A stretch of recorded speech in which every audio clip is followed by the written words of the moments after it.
All students, the next operating system we are going to see, it is the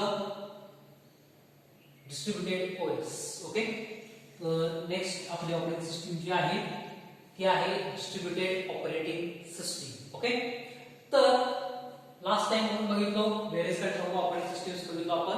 आता आपण next जे होणार आहोत ती आहे डिस्ट्रीब्युटेड ऑपरेटिंग सिस्टीम. आता डिस्ट्रीब्युटेड ऑपरेटिंग सिस्टीम म्हणजे काय असतं बघा, नावाप्रमाणेच इट इज डिस्ट्रीब्युटेड. डिस्ट्रीब्युटेड म्हणजे काय की विखुरलेली.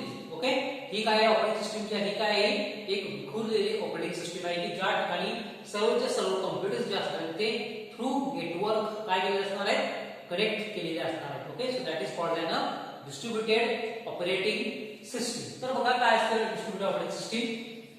Various autonomous interconnected computer communicate each other using shared communication network. तर काम केलं आहे बघा, तर various autonomous interconnected computer communicate each other using shared communication network. म्हणजे काय, डिस्ट्रीब्युटेड ऑपरेटिंग सिस्टीम मध्ये काय असतं, तर ह्या ठिकाणी कॉम्प्युटर्स जे आहेत ते काय करतात, एक शेअर्ड रिसोर्सेस वापरतात, शेअर्ड कम्युनिकेशनचे एक चॅनल वापरतात आणि त्याच्यानुसार ते काय करतात की एकमेकांशी कम्युनिकेट करतात. Distributed OS. तर ह्या ठिकाणी बघा ही जी आहे ही डिस्ट्रीब्युटेड ऑपरेटिंग सिस्टीमची डायग्राम आहे.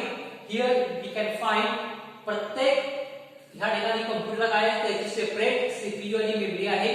ओके, आणि हे जे सर्व जे कॉम्प्युटर्स आहेत ते एका ऑपरेटिंग सिस्टीमशी काय आहे, कनेक्टेड आहे थ्रू देअर कम्युनिकेशन नेटवर्क. हे जे दिसतं तुम्हाला शेअर्ड कम्युनिकेशन नेटवर्क, हे जे आहे हे नेटवर्क आहे. This is what our network. And through this network our computers are interconnected with each other for this distributed operating system. ह्याला काय म्हणतात, डिस्ट्रीब्युटेड ऑपरेटिंग सिस्टीम. ज्या ठिकाणी आपण सर्व कॉम्प्युटर्स काय करतो, एकमेकांशी इंटरकनेक्टेड करतो via shared communication network.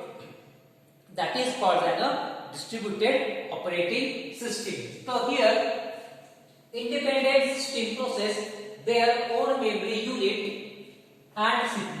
These are called loosely coupled system or a distributed system. म्हणजे काय, ह्या ठिकाणी प्रत्येक कॉम्प्युटरला काय आहे, त्याची ओन सीपीयू आणि मेमरी आहे. Here you can find the CPU and memory for this one. Second is having the CPU and memory. Third is having the CPU and memory. Fourth is also having the CPU and memory. Fifth is also having its own CPU and memory. म्हणजे काय, ह्या distributed operating system मध्ये काय असतं की प्रत्येक individual सिस्टीमला त्याची सीपीयू आणि मेमरी जी आहे ती सेपरेट असते. म्हणजे ह्या ठिकाणी आपण सीपीयू आणि मेमरी काय करत नाही की दुसऱ्याची वापरत नाही किंवा दुसऱ्याकडून आपण शेअर करून घेत नाही. ही काय आहे, आपली एक डिस्ट्रीब्युटेड ऑपरेटिंग सिस्टीम आहे. ही काय आहे, डिस्ट्रीब्युटेड ऑपरेटिंग सिस्टीम आहे. ह्या ठिकाणी आपण दुसऱ्याची मेमरी किंवा दुसऱ्याची सीपीयू यूज करून आपली सिस्टीम ह्या ठिकाणी रन करत नाही. Because each and every computer having its own CPU and memory. Okay, so remote access is enabled within the devices connected in that network. तर ह्या ठिकाणी आपण काय करतो की रिमोट ऍक्सेसचा यूज करतो आणि त्या रिमोट ऍक्सेसचा यूज करून आपण काय करतोय की दुसऱ्या कॉम्प्युटरवरची इन्फॉर्मेशन आहे ती आपण काय करतो, ऍक्सेस करतो. टुडेज वर्ल्ड, आताचं जे जग आहे ते काय आहे, टोटली डिस्ट्रीब्युटेड ऑपरेटिंग सिस्टीम वरती रन होते. बिकॉज कारण की आपण ह्या ठिकाणी बघा, आपण आता समजा आता आपण जीमेलचा यूज करतो, बरोबर आहे. We are using the Gmail. आपण काय करतो, आपण आपल्या कॉम्प्युटरचे लॉग इन करतो, युजर नेम पासवर्ड काय करतो, लॉग इन करतो आणि आपल्याला त्याची इनबॉक्स ओपन होतो, बरोबर आहे. पण जो काही आपला जीमेलचा जो सर्व्हर असणार आहे किंवा जीमेलचा जो काही डेटा असणार आहे तो काय असणार आहे, गुगलचा जो सर्व्हर आहे तिथे तो काय असणार आहे, स्टोअर केला गेला असणार. तर तुमची इन्फॉर्मेशन ही असणार म्हणजे काय की तुमचा जो इनबॉक्स आहे तो काय असणार आहे, दुसऱ्या एका कॉम्प्युटरवरती काय असणार आहे, स्टोअर केला असणार. म्हणजे की that is your distributed network. म्हणजे काय, समजा आपण हे कन्सिडर केलं इंडिया. ओके, आणि जीमेलचा जो सर्व्हर कुठे आहे, तो आहे US मध्ये, अमेरिकेमध्ये. मग काय होणार आहे की ज्यावेळी तुम्ही इंडियामधून ओके, काही तुमच्या कॉम्प्युटरला काय आहे, तुमची सेपरेट सीपीयू मेमरी आहे, बरोबर आहे, आणि US मधल्या अमेरिकेमधल्या कम्प्युटरला काय आहे त्याची सीपीयू आणि मेमरी सेपरेट आहे. मग हे डिस्ट्रीब्युटेड ओएस काय करतं की from this India to US, okay, India पासून ते US पर्यंत जातं आणि तुमचं जे काही ईमेल आहे ते काय होतं ओपन होतं युजिंग दॅट रिमोट ऍक्सेस. म्हणजे काय की ह्या ठिकाणी आपण काय यूज करतो रिमोट ऍक्सेस थ्रू काय करतो ह्या अमेरिकेतल्या सर्व्हरचा जो काही डेटा आहे जो काही तुमच्या सर्व्हरवरती डेटा जो स्टोअर केलेला आहे तो आपण काय करतो डेटा ऍक्सेस करतो. म्हणजे काय की that is called remotely access. म्हणजे काय आपण काय करतो की एका कम्प्युटरवरून दुसऱ्या कम्प्युटरवरचा डेटा जो आहे तो आपण काय करतो ऍक्सेस करतो, त्याला म्हटलं जातं रिमोट ऍक्सेस. तर रिमोट ऍक्सेस करण्यासाठी बरेचसे काही सॉफ्टवेअर सुद्धा आहेत. जर का तुम्ही ऐकलं असेल तर टीम व्ह्यूअर म्हणून एक आहे आणि दुसरं आहे ॲडमिन, ओके, ॲडमिन म्हणून एक आहे सॉफ्टवेअर. तर हे जे दोन सॉफ्टवेअर काम काय करतात तर रिमोट ऍक्सेसचे काम करतात. ओके, समजा तुम्हाला काय करायचं आहे की तुमच्या एका मित्राचा कम्प्युटर काय करायचा ऍक्सेस करायचा आहे. You have to access your friends computer. At that time what you have to do, you have to install the team viewer software for both side. फक्त या ठिकाणी काय करावं की तुम्हाला दोन्हीकडे काय करावं लागतं टीम व्ह्यूअर सॉफ्टवेअर इन्स्टॉल करावं लागतं. आणि जेव्हा तुम्ही टीम व्ह्यूअर सॉफ्टवेअर इन्स्टॉल कराल तुमच्या लॅपटॉपवरती किंवा तुमच्या कम्प्युटरवरती you can easily access your friend computer via this remote access. ह्यालाच काय म्हटलं जातं रिमोट ऍक्सेस असं म्हटलं जातं. म्हणजे काय आपण करतो की एखादा लांबचा कम्प्युटर एका परदेशातला पीसी तुम्ही जगाचा कोणताही पीसी काय करू शकता, जगाचा कोणताही कम्प्युटर काय करू शकता from remote access through access करू शकता. त्याच्यावर तुम्ही डेटा कोणताही डेटा काय करू शकता ऍक्सेस करू शकता. त्याला काय म्हटलं जातं रिमोट ऍक्सेस असं म्हटलं जातं. म्हणजे काय की डिस्ट्रीब्युटेड ऑपरेटिंग सिस्टीम यूज केल्यामुळे आपल्याला काय फायदा मिळतो तर रिमोट ऍक्सेसचा आपल्याला काय मिळतो ह्या ठिकाणी फायदा मिळतो. त्याच्यामुळे काय होते की आपलं जे काही इन्फॉर्मेशन आहे ती फास्टली काय होते ट्रॅव्हल होते. Okay, so this is whole we can say the distributed operating system. तर या ठिकाणी आपण आता ऍडव्हान्टेजेस बघू. कोणकोणते ऍडव्हान्टेजेस आहेत डिस्ट्रीब्युटेड ऑपरेटिंग सिस्टीमचे. तर पहिलं failure of one not effect. म्हणजे काय ह्या ठिकाणी आपल्याला काय ही कम्प्युटर सिस्टीम आहे डिस्ट्रीब्युटेड ऑपरेटिंग. समजा हा 2 नंबरचा जो सिस्टीम आहे तो काय झाला खराब झाला किंवा ह्याला व्हायरस लागला तर ह्याच्यामुळे काय होणार नाही की एंटायर आपली जी सिस्टीम आहे ती ह्या ठिकाणी बंद पडणार नाही म्हणजे किंवा स्टॉप होणार नाही. Okay, so that is very important. The first advantage from the our distributed operating system is failure one not affect the others. Okay, दुसऱ्याला ह्याचा काहीही फायदा तोटा होणार नाही. जर का एक जरी ह्यातला नोड किंवा एक जरी ह्यातला कम्प्युटर बंद पडला 2 नंबरचा बंद पडला ह्याच्यामुळे काय होणार नाही others are still in a working condition. अदर्सना त्याचा काही त्याचा काय होणार नाही काही त्याच्यामुळे काही खराब वगैरे काही होणार नाही. नंतर सेकंड ऍडव्हान्टेज आहे रिसोर्सेस शेअर्ड. आपण काय करू शकतो ह्याच्यामुळे काय करू शकतो रिसोर्सेस जे आहेत ते आपण काय करू शकतो शेअर करू शकतो. आता इथेच बघायचं आपण आता इंडियामध्ये आहोत आपला डेटा कुठे स्टोअर आहे अमेरिकेतल्या कम्प्युटरमध्ये स्टोअर आहे. मग आपण काय करतो की because of resource are shared आपण काय केलेलं आहे की अमेरिकेतल्या कम्प्युटरवरती आपला डेटा स्टोअर केलेला आहे आणि तिथून तो डेटा आपण काय करतोय आपल्या कम्प्युटरवरती ऍक्सेस करतोय. ह्यालाच म्हटलं जातं रिसोर्सेस आर शेअर्ड. म्हणजे की अमेरिकेतल्या कम्प्युटरवरचा जो काही डेटा आहे मेमरी आणि कम्प्युटर जे आहे ओके त्या ठिकाणची जी मेमरीचा स्पेस आहे तो काय केलेला आहे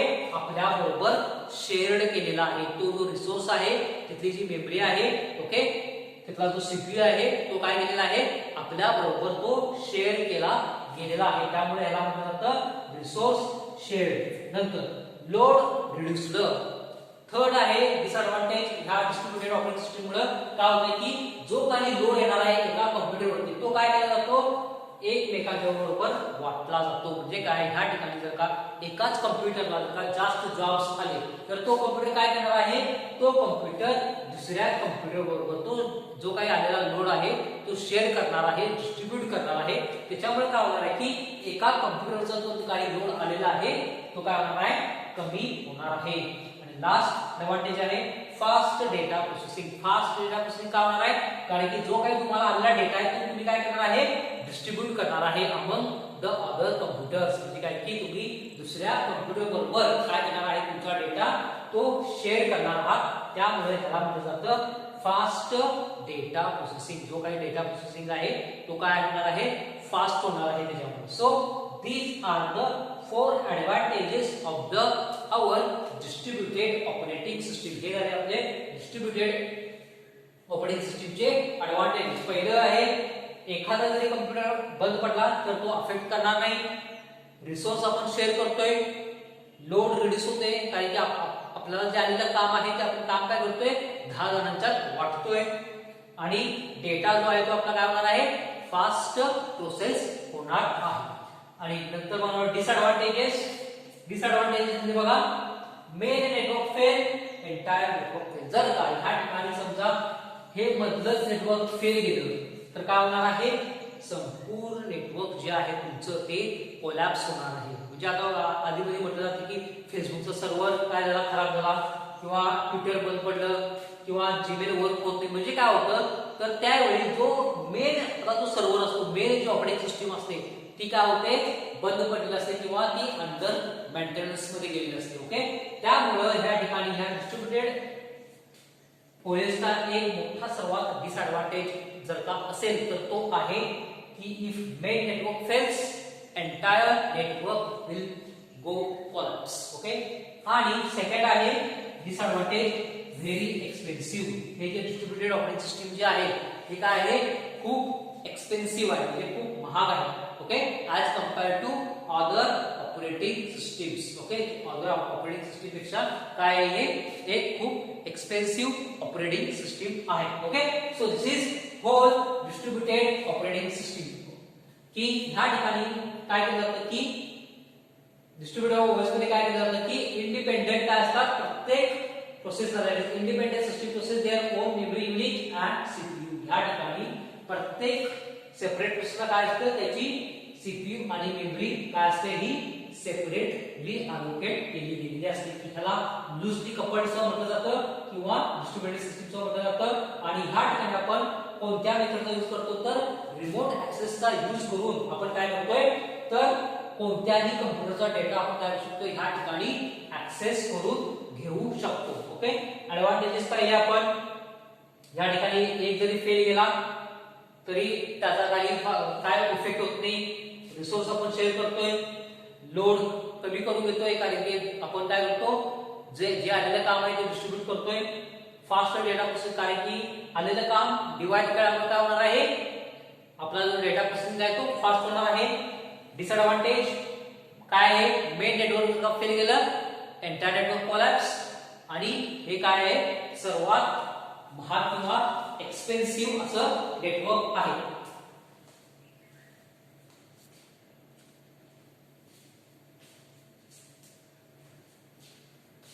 आता आपण नेक्स्ट बघणार आहोत real time operating system. Next आपण आता बघणार आहोत real time operating system.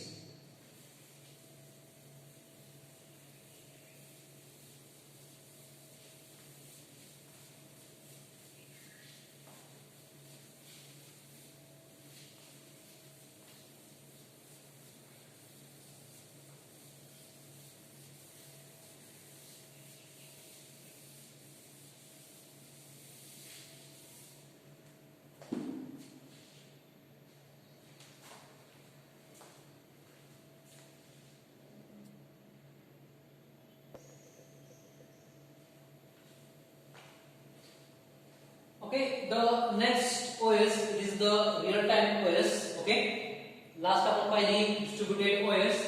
The next one it is the real-time OS. Okay, तर real-time OS म्हणजे काय की ह्याचे जे रिझल्ट असतात ते रिअल टाइम असतात. म्हणजे काय की it has to give the quick result. Okay, ह्या ऑपरेटिंग सिस्टमला काय करावं लागतं की जे काय रिझल्ट्स आहेत ते काय करावं लागतात अगदी क्विक आणि फास्ट मध्ये रिझल्ट आपले द्यावे लागतात.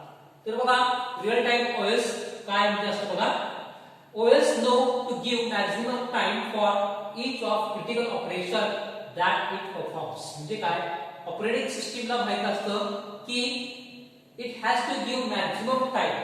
प्रत्येक प्रोसेसला काय लागते की टाइम लागतो, बरोबर आहे. Each and every process required time to execute on to the computer. बरोबर आहे. प्रत्येक प्रोसेसला काय लागतं, एक टाइम लागतो, थोडा वेळ लागतो की जी प्रोसेस आहे ती प्रोसेस कम्प्युटरवरती रन करण्यासाठी. Okay. Each of critical operation that it performs म्हणजे काय की रिअल टाइम ऑपरेटिंग सिस्टीम जी आहे ती काय करते तर क्रिटिकल टास्क परफॉर्म करते. Okay. As compared to the others. Okay. Others जे आपण पाहिले ऑपरेटिंग सिस्टीम जे काय पाहिले आपण डिस्ट्रीब्युटेड ऑपरेटिंग सिस्टीम पाहिली. ओके. त्या ज्या ऑपरेटिंग सिस्टीम आहेत त्या सिंपल आणि साध्या असतात, पण रिअल टाइम ऑपरेटिंग सिस्टीम ही काय आहे, it is a critical operating system आहे. ही काय करते, जे काही क्रिटिकल ऑपरेशन्स असतात ओके ते परफॉर्म करायचं काम कोण करतंय तर रिअल टाइम ऑपरेटिंग सिस्टीम करते. तर ह्या ठिकाणी real time operating system use कुठं होते तर ती यूज होते air traffic control, defence mechanism म्हणजे की रॉकेट लॉन्च करायचं असेल आपल्याला, एखादं मिसाईल लॉन्च सिस्टीम असेल आणि अँटी लॉक ब्रेक्स. ओके. तर ह्या ठिकाणी आपल्याला काय होतं की ह्या रिअल टाइम ऑपरेटिंग सिस्टीमचा यूज आपल्याला दिसतोय. म्हणजे काय, आता साधं सिंपल. आता एअर ट्रॅफिक कंट्रोल म्हणजे काय की आपल्या सर्वांना माहिती आहे विमानतळ माहिती आहे. ओके. ज्या ठिकाणी प्लेन्स काय असतात ये जा करत असतात. बरोबर आहे. मग एअर ट्रॅफिक कंट्रोल काय करते की त्या ठिकाणी त्यांना रिअल टाइम डेटा लागतो. रिअल टाइम डेटा म्हणजे काय, आता तुम्ही टीव्ही मध्ये पाहिलं असेल की अशा ठिकाणी एक स्क्रीन असते आणि ह्या ठिकाणी तुम्हाला असे ग्राफ दिसत आणि याच्यावरती तुम्हाला विमान येताना जाताना दिसत असते. ह्या ठिकाणी आपल्याला काय असतात विमान एक डॉट बारीक डॉट दिसत असतो, टिक टिक करत असा इकडून येत असतो, इकडून येत असतो, ह्या बाजूने येत असतो, टिक टिक असा काय असतो, that is called as real time voice. म्हणजे काय की एअर ट्रॅफिक कंट्रोल जे आहे ते काय आहे, एक रिअल टाइम काय आहे ऑपरेटिंग सिस्टीमचं एक्झाम्पल आहे. डिफेन्स सिस्टीम असेल, रॉकेट लॉन्च असेल, समजा एखादा उपग्रह आपल्याला काय करायचं आहे आकाशामध्ये सोडायचं आहे, त्यावेळी काय करायचं की टायमिंग मोजलं जातं बघा. 10 9 8 7 6 5 4 2 1 0 म्हटलं की काय होतं त्याचं इग्निशन होतं आणि ते रॉकेट लॉन्च होतं. म्हणजे काय की बरोबर त्या टायमिंगला 0 आल्यानंतरच काय होतं त्याचं इग्निशन जे आहे ते स्टार्ट होतं. म्हणजे काय that is called as real time voice की विदिन अ स्टिप्युलेटेड टाइम तुम्हाला जो वेळ दिलेला आहे त्या वेळेमध्ये तुम्हाला काय करायचं आहे ते जे एक्झिक्युशन आहे ते पूर्ण करायचं आहे. त्याला म्हटलं जातं real time operating system. Real time operating system म्हणजे काय करते की त्याला तुम्ही वेळ दिला की यस विदिन 5 मिनिट्स मध्ये हे माझं काय करून दाखव काम करून दे. तर रिअल टाइम ऑपरेटिंग सिस्टीम काय करणार आहे तो जो टास्क आहे ते परफॉर्म करणार आहे. मग त्याचा रिझल्ट काही होईल but it will going to execute that particular process that is called as real time OS. ह्यालाच काय म्हणतात तर रिअल टाइम ओएस असं म्हटलं जातं. तर या रिअल टाइम ओएस चे एकूण दोन टाइप्स आहेत. पहिला आहे हार्ड रिअल टाइम ओएस आणि सेकंड वन आहे सॉफ्ट रिअल टाइम ओएस. म्हणजे काय की ह्या रिअल टाइम ऑपरेटिंग सिस्टीम मध्ये एकूण दोन टाइप्स आहेत. पहिली आहे हार्ड रिअल टाइम, दुसरी आहे सॉफ्ट रिअल टाइम. आता आपण बघू डिफरन्स काय आहे, what is the difference between these two operating systems. Okay. So see here hard real time OS काय करतो बघा, it guarantees that critical operations completed on a given time. म्हणजे काय की हार्ड रिअल टाइम काय तुम्हाला असं देते की जो काही तुम्ही टास्क द्याल, जो काही क्रिटिकल टास्क द्याल ते गॅरंटी देते की तुम्ही जो काही टाइम दिला असेल त्या टाइम मध्ये ते मी काय करणार आहे काम जे आहे ते मी कंप्लीट करून तुम्हाला दाखवणार आहे. म्हणजे काय की समजा तुम्ही जर का सांगितलं की मला विदिन 10 सेकंड मध्ये मला 10 प्रोसेस एक्झिक्यूट करायचे आहेत P1 to P2, P1 to P10. म्हणजे की प्रत्येक सेकंदाला काय कर एक प्रोसेस एक्झिक्यूट कर. ते काय करणार आहे hard real time operating system काय करणार आहे ते गॅरंटी देणार की तुम्हाला मी 10 सेकंदामध्ये P1 टू P10 प्रोसेस काय करून दाखवणार आहे एक्झिक्यूट करून दाखवणार आहे. Okay. So that is called as hard real time operating system. नंतर येतं soft real time operating system. ते पण तेच आहे, फक्त हे काय करतं critical task will get priority over other task but no assurity of completing on the time. तर सॉफ्ट रिअल टाइम काय करतं की तुम्हाला गॅरंटी देते की मी जे क्रिटिकल टास्क आहे ते पहिल्यांदा कंप्लीट करेन, पण काय याच्यामध्ये की ते अश्युअर देते की मी त्या पर्टिक्युलर टाइम पिरियड मध्ये काय करेन कंप्लीट करेन. ओके. म्हणजे काय ह्या दोन्हीमध्ये डिफरन्स काय फक्त की हार्ड रिअल टाइम काय करतं तर तुमच्या दिलेल्या टायमिंग मध्येच काय करतं ते तुम्हाला प्रोसेस एक्झिक्यूट करून दाखवतं. सॉफ्ट रिअल टाइम काय करते की ते गॅरंटी देते ते काम तुम्ही क्रिटिकल टास्क रन करेन पण मी त्याची तुम्हाला ॲश्युरिटी देत नाही किंवा गॅरंटी देत नाही की within that particular time period I am going to execute that particular process. Okay, मी त्या पर्टिक्युलर प्रोसेस मध्ये काय करणार आहे, एक्झिक्यूट करेन की नाही याची मी ते गॅरंटी तुम्हाला देऊ शकत नाही. Okay, so this is what the real time OS. ह्याला काय म्हणतात, रिअल टाइम ऑपरेटिंग सिस्टीम असं म्हटलं जातं. की मेनली एवढं लक्षात ठेवायचं याच्यामध्ये की रिअल टाइम ऑपरेटिंग सिस्टीम काय करतं की क्रिटिकल ऑपरेशन्स जे आहेत ते काय करतं विदिन अ टाइम पिरियड, जे काही टाइम लिमिट आहे त्या टाइम लिमिट मध्ये काय करतं ते एक्झिक्यूट करून तुम्हाला देते. ओके, तर अशा पद्धतीने ह्याला म्हणलं जातं आपलं रिअल टाइम ओएस. आता नेक्स्ट आपण बघणार आहोत ऍडव्हांटेजेस अँड डिसएडव्हांटेजेस. ओके, तर ऍडव्हांटेजेस मध्ये बघा काय आहे. पहिला ऍडव्हांटेज आहे that is the our first one, maximum consumption. तर ह्या ठिकाणी ते काय करतं, सीपीयूचं जे आहे, सीपीयूचं जे कन्झम्पशन आहे ते मॅक्सिमम करतं. म्हणजे काय की सीपीयू कडून काय करतं, कामाचा वापर जो आहे तो पुरेपूर करून घेतो. ओके, सीपीयूला काय सांगतं की I am going to give you work and you have to complete that work 100%. म्हणजे काय की आपण ह्या ठिकाणी सीपीयू कडून काय करतो, 100% वर्क जे आहे आपलं ते आपण काय करतो, करून घेतो. ओके, नंतर फोकस ऑन ऍप्लिकेशन्स. म्हणजे काय, ह्या ठिकाणी आपण एका वेळी एकाच ऍप्लिकेशन मध्ये काय करतोय, फोकस करतोय. एका वेळी आपण 10 ऍप्लिकेशन्स रन करत नाही, कारण की हे काय आपलं क्रिटिकल टास्क आपण काय करतोय या ठिकाणी रन करतोय. नंतर third one, it is the error free. म्हणजे काय की रिअल टाइम ऑपरेटिंग सिस्टीम ज्या असतात त्या काय असतात, एरर फ्री असतात. म्हणजे की ह्या ठिकाणी एरर जो असतो तो कमी प्रमाणात असतो. म्हणजे की नगण्य असतो, 0.1% किंवा 1% आपण कन्सिडर करू शकतो एरर. आणि it also provides a memory allocation. म्हणजे काय, हे जे रिअल टाइम ऑपरेटिंग सिस्टीम आहे हे काय प्रोव्हाइड करतं आपल्याला, मेमरीचं अलोकेशन सुद्धा प्रोव्हाइड करतं. म्हणजे काय की it also helps you to provide a memory allocation. तुम्हाला मेमरी अलोकेशन का करायचं तुमच्या कॉम्प्युटर सिस्टीमला तरी सुद्धा ते काय करतं, हेल्प करतं. ओके, दॅट इज द पहिला आहे मॅक्सिमम कन्झम्पशन. म्हणजे काय की सीपीयू कडून ते काय करतं की सीपीयू नेहमी युटिलाइज करून घेतं 100%.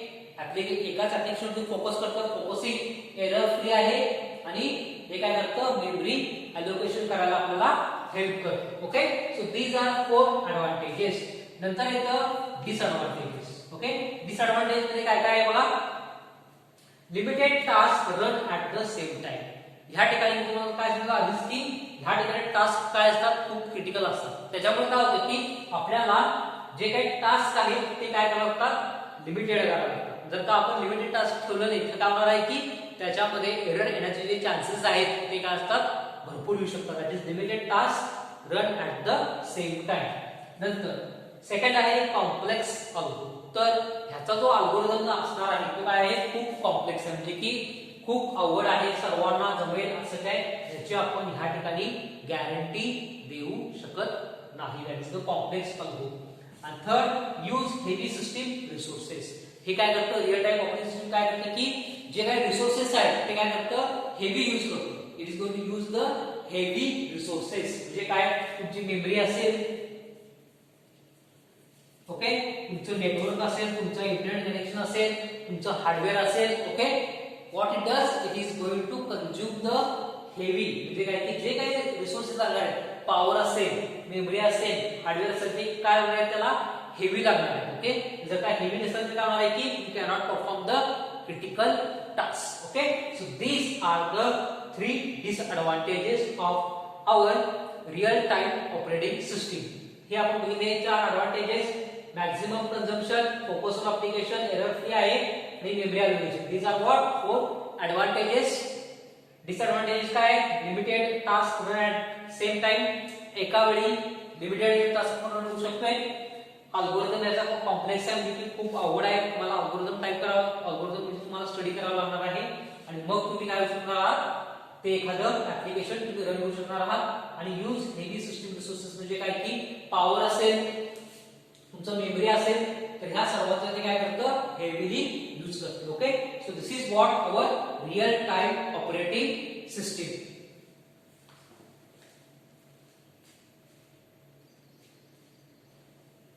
तर अनेक आपण बघूया की कशा पद्धतीने असतं रिअल टाइम ओएस. ह्याच्यामध्ये 2 टाइप्स आहेत, हार्ड रिअल टाइम ओएस आणि soft real time OS. Hard real time काय करते, हे गॅरंटी देते की टास्क एक्झिक्यूट करेन. सॉफ्ट रिअल टाइम काय करते की तुम्हाला ऍक्टिव्हिटी देते. मी काय करणार आहे क्रिटिकल टास्क पहिला घेईन पण त्याची ऍक्टिव्हिटी देते की ती मी गिव्हन टाइम वरती करेन. याचे ऍप्लिकेशन कुठे कुठे यूज करतो आपण एअर ट्रॅफिक कंट्रोल मध्ये, डिफेन्स मेकॅनिझम मध्ये, रॉकेट लॉन्चिंग असेल, मिसाईल लॉन्चिंग असेल तिथं आणि अँटी लॉक ब्रेक मध्ये जे काय आपण अँटी लॉक ब्रेकिंग सिस्टीम वापरतो त्याच्यामध्ये सुद्धा या रिअल टाइम ओएस चा उपयोग होतो. ऍडव्हान्टेजेस पाहिले आपण काय काय काय maximum consumption, focus on application, error free आणि मेमरीचं अलोकेशन. डिसएडव्हान्टेज मध्ये काय आहे limited task at the same time, complex algo आहे आणि use heavy resources like memory, power etcetera जे काय लागणार आहे आपल्या कॉम्प्युटर साठी ते. ओके.